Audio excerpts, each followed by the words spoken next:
Tout le peuple s'approcha de lui. Alors Élie rétablit l'autel de l'Éternel qui avait été renversé.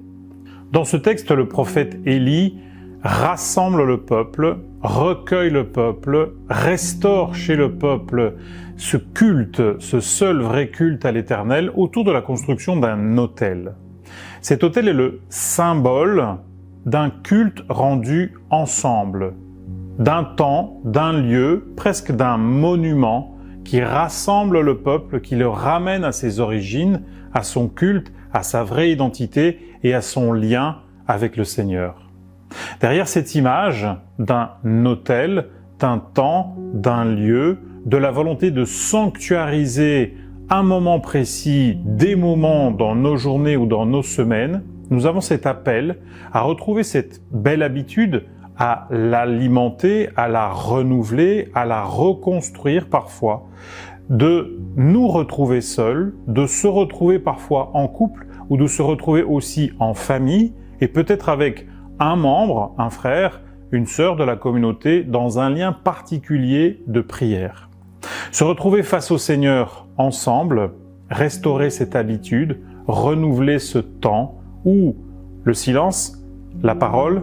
et la prière vont nourrir toutes nos activités, notre journée, nos défis. Je partage avec vous un témoignage qui m'a beaucoup encouragé et que j'ai entendu lors d'une conférence d'une grande avocate qui était quelqu'un de très recherché avec une nombreuse clientèle et des affaires à débattre assez complexes.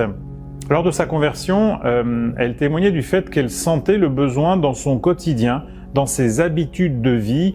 d'avoir des gestes, des moments, un espace peut-être à dédier à la prière et en tout cas à la présence de Dieu dans chacune de ses journées. Et en tout cas, elle a créé une habitude et elle nous a dit chaque jour, je commençais mes journées avec ce tout petit rituel, permettez-moi le terme, mais qui était un rendez-vous avec le Seigneur dans sa journée qui faisait suite à son rendez-vous du matin avec le Seigneur. Avant de rentrer dans son bureau d'avocat, elle nous disait, elle ouvrait la porte, elle marquait un temps d'arrêt de plusieurs secondes et elle disait « Après toi Seigneur ».